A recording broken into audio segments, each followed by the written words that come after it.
오병이어는 우리가 아는 것 같이 예수님이 물고기 2마리와 보리떡 5개로 5,000명을 먹이신 아주 놀라운 기적이었어요. 예수님의 기적으로 그 떡과 물고기를 먹었던 이들도 놀랐을 뿐만 아니라 그 기적을 처음부터 보아왔었던 제자들도 흥분을 감출 수 없었습니다. 정말 이 나사렛 예수가, 내가 모든 것을 다 버리고 따랐던 이 예수님이 정말 메시아구나, 그들이 확신할 수 있었던 계기가 됐고, 정말 예수님을 따르면 놀라운 일들이 일어날 것 같다라고 흥분하게 됐습니다. 아니나 다를까 성경에 보면은 이 일을 계기로 많은 사람들이 예수님을 왕으로 세우고자 했다라고 그렇게 기록하고 있어요. 그만큼 오병이어의 기적이 아주 놀라운 사건이었던 겁니다. 그런데 예수님께서는 본인을 왕으로 세우고자 했었던 사람들을 집으로 다 흩어 보내시고, 또 흥분했던 제자들을 가라앉히고 배를 태우고 갈릴리 호수 건너편으로 보내셨다라고 하는 거예요. 그것이 오늘 우리가 읽은 이 사건의 배경이에요. 그리고 예수님은 산으로 올라가셔서 기도했다라고 하는 겁니다. 아주 놀라운 일이 아닐 수 없다, 전 그렇게 생각하게 됩니다. 예수님은 사람들이 환호할 때 오히려 그 박수를 받지 아니하고 흥분한 제자들을 배를 태워서 갈릴리 바다로 보내고, 또 사람들을 각자 흩어 보내고 본인은 기도하러 가셨다라고 하는 건 성경이 그렇게 기록하고 있는 거죠. 여러분, 사람이 언제 위험한지 아십니까? 사람이 위험한 것은 많은 이들이 나를 지켜 세울 때, 박수 쳐줄 때, 내가 높은 곳에 올라갔을 때가 오히려 더 위험할 수 있다라고 하는 거예요. 열심히 땀을 흘리면서 산에 올라갈 때보다 산 꼭대기에 올라가서가 더 위험하다라고 하는 겁니다. 사람들의 칭찬 소리에 마음이 춤추기 시작하잖아요. 그러면 그때부터 하나님의 사명은 더 이상 보이지 않게 됩니다. 사람들이 보이고 사람들의 소리에 마음을 빼앗기게 되고, 사람들 때문에 기뻤다가 슬펐다가 사람들 때문에 우리의 마음이 휩쓸리기 쉽다라고 하는 것이에요. 여러분, 우리 예수님을 바라보시기 바랍니다. 흥분한 제자들은요, 배를 태워서 갈릴리 건너편으로 보내신 거예요. 왕으로 세우고자 했었던 많은 사람들은 오히려 흩어 집으로 되돌아가라고 했다라고 하는 거예요. 그리고 본인은 기도의 자리에 가서 기도하셨다라고 하는 거예요. 지혜로운 분인 거예요. 사랑하는 미체교회 성도 여러분, 우리도 예수님처럼 살 수 있게 되길 주님의 이름으로 축복합니다. 사람들의 말에, 사람들의 박수에 우리의 마음이 빼앗기는 것이 아니라 내가 서 있어야 할 곳, 내가 가야 할 땅을 바라볼 수 있는 사람들, 그러면 우리의 마음이 요동치지 않게 될 것이고요, 사람들 때문에 힘들어지지 않게 될 줄로 믿습니다. 예수님처럼 남들이 나를 칭찬하고 남들이 나에게 박수 쳐줄 때 오히려 하나님의 사명을 바라보는 사람들, 그래서 하나님의 뜻을 넉넉히 이룰 수 있는 분들이 되시기를 바랍니다. 오늘 본문이 그 배경을 통해서 이루어지고 있는 사건인 거죠. 제자들이 배를 타고 갈릴리 바다를 건너가다가 그곳에서 예기치 않게 광풍을 만나게 되는 거예요. 아무도 예상치 못했던 일이에요. 그도 그럴 것이, 예수님의 제자들 중에는요, 갈릴리 바다에서 고기를 잡았던 사람들이 있었어요. 안드레가 그랬고요, 베드로 그랬어요. 바다에 배를 띄워야 할지 아니면 띄우면 안 될지를 누구보다 잘 알고 있었을 것이 분명합니다. 그럼에도 불구하고 그들이 바다에 배를 띄웠다라고 하는 것은 오늘 밤에는 바람이 불지 않을 것이라고 하는 확신이 있었던 거예요. 아마도 오늘 밤에는 비가 오지 않을 거야, 바람이 불지 않을 거라는 생각이 있었기 때문에 바다에 배를 띄웠다라고 하는 겁니다. 다시 말하면 어느 누구도 예상치 못했는데 그 자리에 풍랑과 광풍이 불기 시작했다라고 하는 거죠. 여러분, 우리의 삶에도 그런 일이 일어날 수 있다는 겁니다. 전혀 예상하지 못했던 어려운 일을 만나는 거예요. 내가 철저히 준비했음에도 불구하고 당황스러운 일을 마주치게 되는 거죠. 이만큼 준비했으면 부족함이 없을 것이라고 생각했는데 오히려 당황스러운 일을 만나서 마음이 불편하기도 되고 어려워진다라고 하는 거예요. 게다가 오늘 사건을 들여다보면은, 오늘 사건은 예수님의 말씀에 순종해서 갈릴리 바다로 나가다가 그들이 어려운 일을 만났다라고 하는 거예요. 오늘 말씀해 보니까요, 제자들이 먼저 갈릴리 바다로 건너가겠다고 이야기하지 않았다라고 하는 거예요. 그들은 그냥 예수님 곁에 머물고 싶었어요. 하지만은 예수님께서 제자들을 보낸 거예요. 제자들은 예수님의 말씀을 듣고 순종해서 갈릴리 바다로 나갔는데, 그 예수님의 말씀에 순종한 자리에서 풍랑을 만난 거예요. 예기치 못한 어려움에 처했다라고 하는 겁니다. 우리는 세상 살면서 하나님의 말씀에 순종했는데 어려움을 겪게 되잖아요. 내가 양보했는데, 내가 믿음대로 살아갔는데, 내가 오히려 헌신했는데도 불구하고 어려운 일을 만나게 되면 우리 마음이 힘들어지는 거예요. 억울해지는 거예요. 하나님 말씀에 순종했는데요, 하나님 말씀대로 살려고 몸부림쳤는데요, 하나님께서 명령한 건 아닙니까? 그런데 왜 이런 어려움을 겪게 되는 것인가? 우리 마음이 억울해지죠. 힘들죠. 더 어려워지게 된다라고 하는 것이에요. 오늘 사건이 바로 그때 일어난 건 아닙니까? 미처 예기치 못한 어려움을 만난 거예요. 게다가 예수님의 말씀에 순종했는데도 불구하고 문제가 더 커졌다라고 하는 것이에요. 그들의 마음이 어땠을까요? 아니, 우리는 이런 일을 만나면 어떻게 대처해야 되는 것일까요? 빛의 교회 성도 여러분, 어려운 일들이 여러분의 삶을 무너뜨리는 것이 아니라 오히려 그 어려운 일들을 만날 때 여러분의 마음이, 여러분의 신앙이 더 깊어지는 하나님이 주시는 기회가 될 수 있게 되기를 바랍니다. 그러면 예기치 못한 광풍을 만났을 때 우리는 어떻게 해야 되는가? 오늘 설교의 제목까지 풍랑이 있는 우리의 인생길에서 우리는 어떤 삶을 살아야 될 것인가? 우리 세 가지를 묵상하고 싶어요. 첫 번째는요, 예기치 못한 광풍을 만났을 때 우리가 기억해야 될 것은 이 광풍을 주님이 바라보고 계시다라는 것이에요. 우리 48절을 같이 한번 읽어보도록 하겠습니다. 48절이에요. 시작.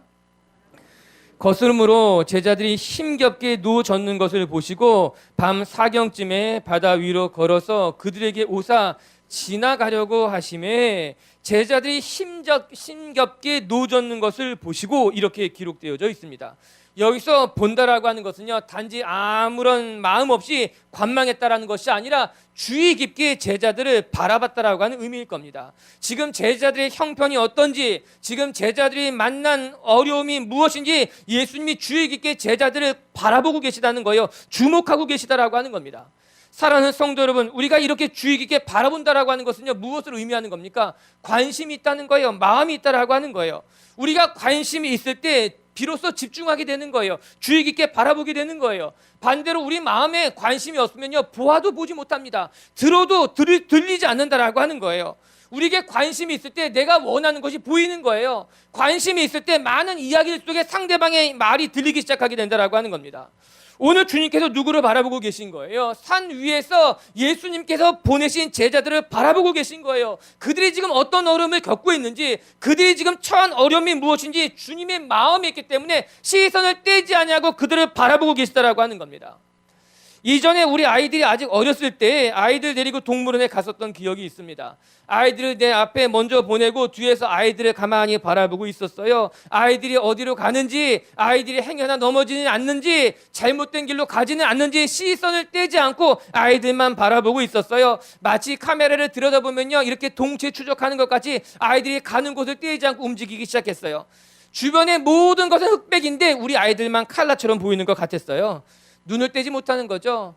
저만 그런 것이 아니라 모든 부모들의 마음이 똑같을 거예요. 자기 자녀들에게 시선을 떼는 부모는 없는 거죠. 어려움을 당하지 않도록, 큰일을 겪지 않도록. 작년에 필름포럼 극장에서 예배 드릴 때 아주 놀라운 일이 하나 있었어요. 예배 드리러 예배당에 들어갔는데 이게 웬일입니까? 평상시에는 그렇지 않았는데 애기 엄마들이 앞열에 쭉 다 자리에 앉아 있었어요. 보통 때 같으면은 이관에서 숨어서 예배 드리든가 아니면은 뒤쪽에서 예배 드리는데, 그날에는 한 1열, 2열, 3열까지 다 애기 엄마들이 다 앉아 있었어요. 왜 그런 것일까 생각해 봤더니 그날이 우리 엘키즈 특순 있는 날이었어요. 아, 앞자리 앉을만 하구나 싶었는데 더 놀라운 일은 그 다음이에요. 찬양하고 이제 말씀 읽고 광고하고 아이들이 등장하게 되니까는, 노래를 하게 되니까는 갑자기 다 하나씩 꺼내더니 사진을 찍기 시작하는 거예요. 뭐 누구나 맞춰난 듯이 갑자기 팔이 다 올라오더니 척척척척척 찍기 시작하는 거예요. 그중에 남의 아이 찍은 부모가 있을까요, 없을까요? 아무도 없습니다. 다 자기 아이들 다 찍기 마련인 거죠. 기억들 나실 겁니다. 자기 눈에는 자기 자식밖에 보이지 않는 거예요. 자기 자식이 제일 귀하고 자기 자식이 제일 잘하는 것 같고 자기 자식이 못하면 그것 때문에 속상한 것이고, 오늘 말씀이 그런 분위기예요. 예수님이 제자들을 바라보심에 제자들에게 시선을 뗄 수 없었다라고 하는 거예요.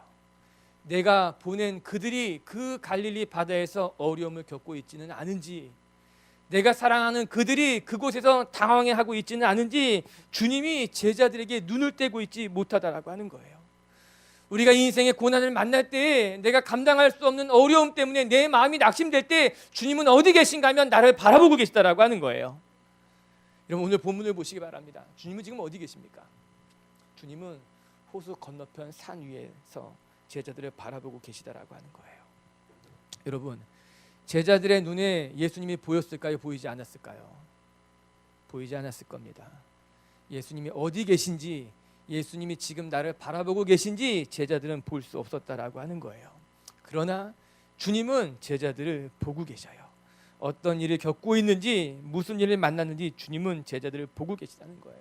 저는 이 장면이 너무나 위로가 되는 거예요. 우리는 내 눈에 주님이 보이지 않을 때 주님이 나를 잊었다고 생각하는 것 아닙니까?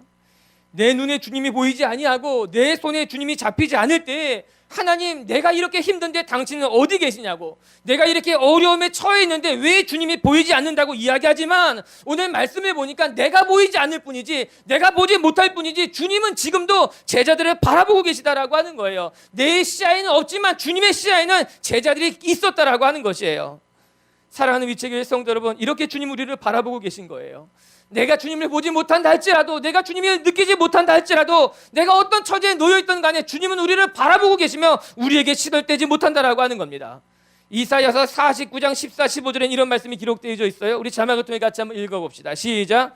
오직 시온이 이르기를 여호와께서 나를 버리시며 주께서 나를 잊으셨다 하였거니와, 여인이 어찌 그 젖먹는 자식을 잊겠으며 자기 태에서 난 아들을 긍휼히 여기지 않겠느냐. 그들은 혹시 잊을지라도 나는 너를 잊지 아니할 것이라. 아멘. 이사야 선지자가 이스라엘 백성에게 말하기를, 이스라엘 백성들이 하나님이 어디 계시냐고, 하나님이 나를 버리신 것이 아니냐고, 하나님이 나를 잊은 것이 아니냐고 이야기했지만, 하나님은 무엇이라 말합니까? 아니라고 하는 거예요. 어찌 내가 너를 잊으며 어찌 내가 너를 기억하지 못하겠느냐. 어미가 자식을 잊을지라도 나는 너를 잊지 않겠다라고 하는 거예요. 지금도 내가 너를 바라보고 내가 너를 주목하고 내가 너를 도울 준비를 하고 있다라고 하는 것입니다. 인생의 풍랑을 만날 때 여러분을 바라보고 계신 주님을 믿음의 눈으로 바라볼 수 있는 저와 여러분이 되길 주님의 이름으로 축복합니다. 두 번째, 우리가 또 한 가지 기억할 것이 있는데, 그것은 무엇인가 하면 주님이 우리를 바라보실 뿐만 아니라 우리를 위해 달려내려오고 있다라고 하는 거예요. 늦지 않게 우리를 돕기 위해서 우리에게 오신다라고 하는 거예요. 오늘 본문에는요, 예수님이 어떤 분인지를 잘 설명해주는 중요한 동사가 두 개가 등장하게 됩니다. 첫 번째는요, 우리가 이미 묵상한 보시고라는 48절에 나온 동사고요. 두 번째는요, 그 뒤에 나오는 동사인데 무엇이라, 그들에게 오사, 이렇게 나오는 동사인 거예요. 예수님이 보셨다는 것과 예수님이 오셨다라고 하는 거예요. 주님이 고난을 당하고 있는 제자들을 멀리서 지켜 바라볼 뿐만 아니라 그 고난 당하는 자리에 예수님이 찾아오셨다라고 하는 거예요. 제자들이 있는 곳으로 주님이 내려오셨다라고 하는 겁니다. 주님께서 제자들에게 말하기를, 고난 당하고 있는 너희들이 그 고난의 자리에서 나오라고 말하는 것이 아니라, 너희들이 그 어려운 형편을 잘 감당하고 이리로 오라고 말씀하시는 것이 아니라, 주님이 고난 당하는 그들에게 가셨다는 거예요. 고난의 자리에 한 목판으로 주님이 찾아가셨다라고 하는 것입니다. 이것이 우리가 기억해야 될 말씀이라고 하는 거예요. 여러분, 예수님은요, 행동하시는 분이에요. 단지 불쌍히 여기시는 것이 전부가 아니에요. 주님은 불쌍히 여겼다면요, 불쌍히 여긴 사람을 위해 다가가시는 분이라고 하는 거예요. 재밌는 질문 한번 해볼까요? 오늘 49절에 보니까요, 예수님이 무리를 걸어서 제자들에게 왔다라고 이야기합니다. 왜 예수님이 무리를 걸어서 왔을까요? 왜 예수님이 무리를 걸어서 제자들에게 찾아왔을까 하는 겁니다. 예수님이 하나님의 아들이라는 것을 보란듯이 보여주기 위해서 무리를 걸어서 온 것일까요? 전 그렇게 생각하지 않습니다. 주님이요, 그 한밤중에 제자들에게 무리를 걸어서 가신 이유는 타고 갈 배가 없었던 거예요. 한밤중이었기 때문에 저녁에 제자들은 태워 보낼 수 있는 배가 부둣가의 정밖에 있었지만, 나루터에 그 밤중에 제자들이 풍랑을 만났는데 다가가려고 하지만 예수님을 태우고 갈 배가 없었던 거예요. 감사한 것은 예수님이 포기하지 않았다는 겁니다. 우리는 종종 좋은 일을 하려고 해도 여러 가지 핑계를 댈 때가 있습니다. 내가 정말 도와줘야 되는데 하필이면 그날에 일이 있다라고 하는 거예요. 내가 정말 그 사람하고 함께 하고 싶은데 공교롭게도 중요한 일이 겹쳐서 할 수 없다라고 말하는 거예요. 여러분, 우리의 마음에도 도와주고 싶은 마음이 있고요, 남을 섬기고 싶은 마음이 있지만 때로는 그것이 무슨 아주 작은 장애물이라도 만나면은 어렵다고 말합니다. 포기하고 맙니다. 그냥 다음에 돕겠다고 이야기한다라고 하는 거죠. 하지만 예수님을 보시기 바랍니다. 제자들을 보시고요, 제자들에게 가기를 원했는데 타고 갈 배가 없다고 해서 멈추지 않았다라고 하는 거예요. 물 위를 걸어서라도 내가 그들에게 다가가고자 했던 것이 예수님의 마음이에요. 이것이 예수님의 적극성이라고 하는 거예요. 마지못해 돕는 것이 아니라 우리를 돕기 위해 모든 수단과 방법을 다 동원한다라고 하는 거예요. 무리를 걸어서라도 내가 그들에게 가야만 된다면 나는 무리를 걸어서도 그에게 찾아가겠다라고 하는 거예요. 성경에 보면요, 예수님은 항상 먼저 다가가셨어요. 사마리아 여인을 만나기 위해서 사마리아 우물 곁으로 다가가신 것이 예수님이었어요. 나사로가 죽었다는 이야기를 듣고서는 나사로가 사는 곳으로 다가가신 분이 예수님이었다라고 하는 거예요. 예수님은 어려운 형편에 놓여 있는 사람들이 볼 때마다 들을 때마다 예수님은 찾아가셨어요. 가장 인상적인 것이 뭔지 알아요? 그것은 하나님이신 예수님이 인간을 구원하기 위해서 이 땅 가운데 찾아오셨다라고 하는 거예요. 우리를 구원하기 위해서 하늘의 모자를 다 포기하고 우리 가운데 찾아온 것이 예수님이라고 하는 거예요. 그리고 주님은 오늘 이 자리에, 그리고 여러분의 삶의 자리로 찾아가셔 여러분 마음에 있는 기도 가운데, 여러분이 당하고 있는 형편 가운데, 어려운 가운데 여러분의 마음에 평안을 주시고 풍랑을 잠잠하게 하시기를 원한다라고 하는 거죠. 그 주님을 만나는 분들이 되길 주님의 이름으로 축복합니다. 내 삶의 자리에 오셔서, 내 삶의 문제 한복판에 오셔서 내게 말씀하시는 주님, 특별히 오늘 주님이 찾아오시는데 결코 늦지 않게 오신다라고 하는 거예요. 아니, 가장 적당한 때에 오셔서 우리를 구원해 주신다라고 하는 거예요. 우리는 하나님의 도움이 때로는 늦는다고 생각합니다. 그래서 문제가 그르쳤다고 생각해요. 이미 낙심해 버리는 사람들도 있어요. 그러나 그렇지 않아요. 하나님께서 우리에게 오시는 그 걸음은 결코 늦지 않아요. 하나님의 응답은 단 한 번도 늦은 적이 없다라고 하는 거예요. 하나님은 가장 적당한 때까지 기다리고 바로 그 적당한 때에 오셔서 우리를 도우시는 거예요.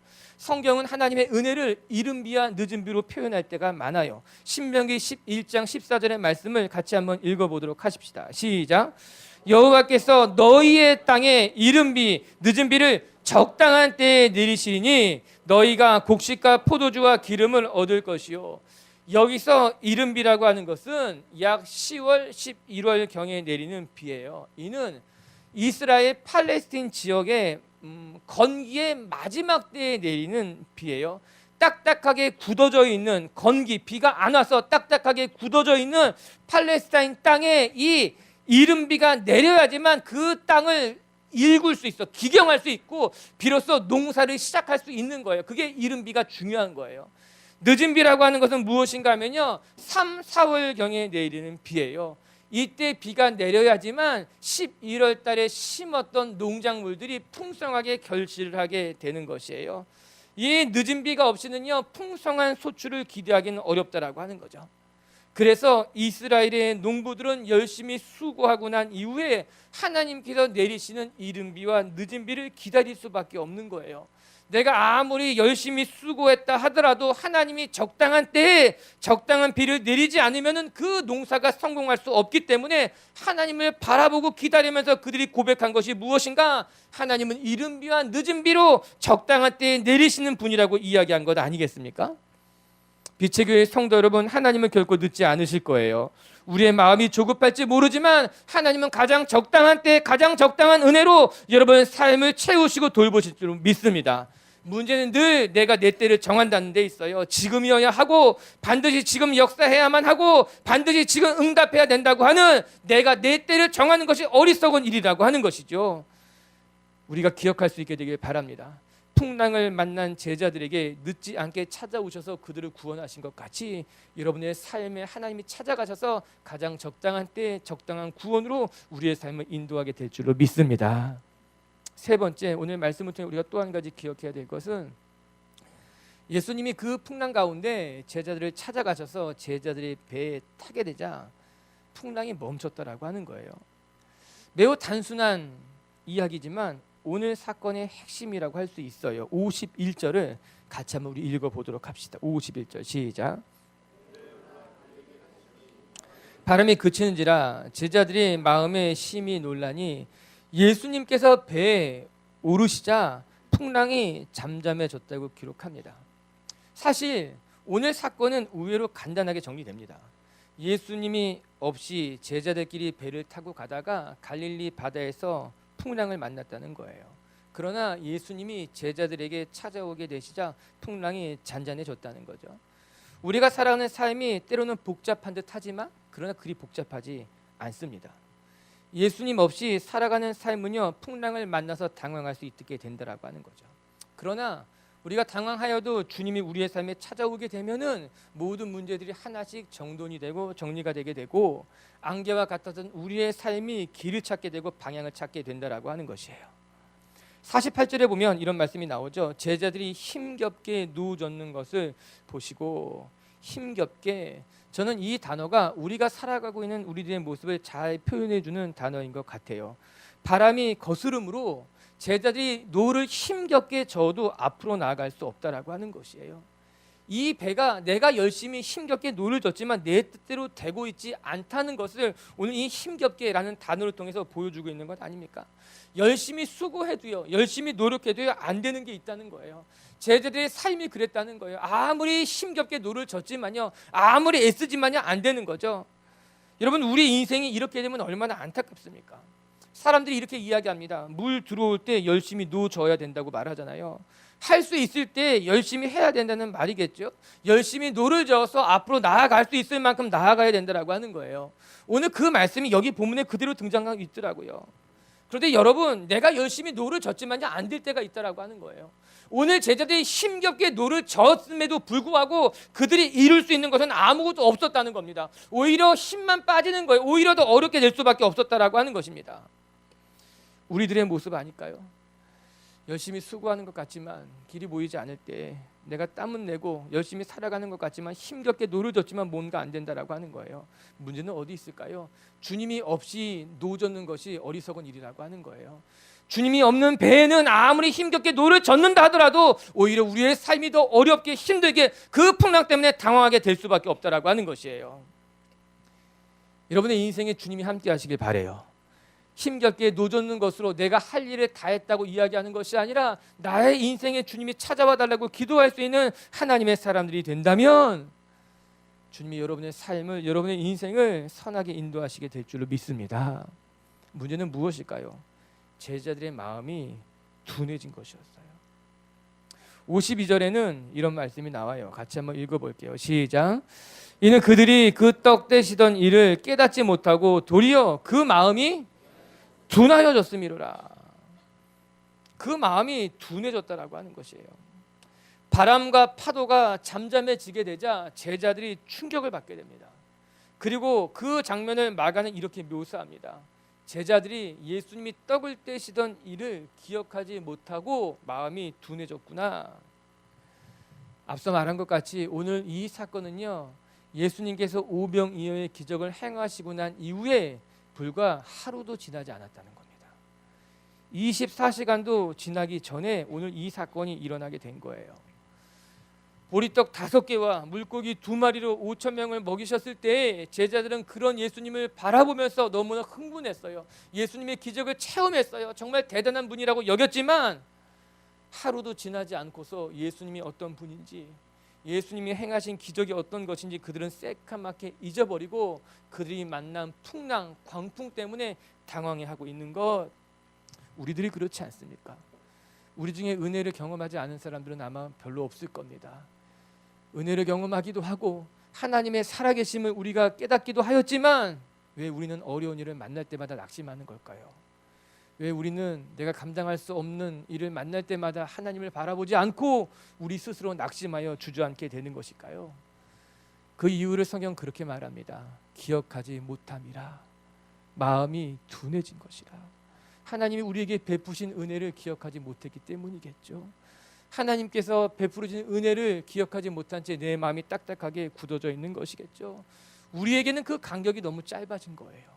24시간도 기억하지 못한 제자들의 모습과 같이 우리도 은혜를 경험하지만 하나님의 말씀을 듣고 깨닫지만 그 하나님이 주신 말씀을, 은혜를, 기적을 유지하지 못한 채 계속해서 잊어버리고 놓치고 있는 건 아닌가, 오늘 제자들을 통해서 발견하게 되는 진실인 거죠.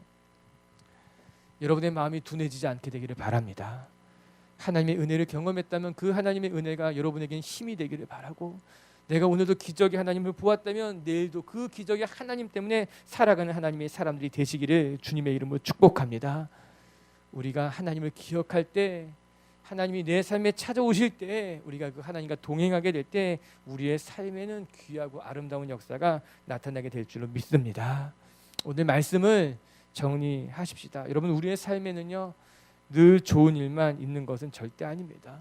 우리의 삶에 오병이어의 기적만 일어나면 얼마나 좋겠습니까? 그러나 때로는 오병이어의 기적이 일어나지만 또 때로는 풍랑과 광풍과 같은 일도 마주칠 수밖에 없다라고 하는 것이에요.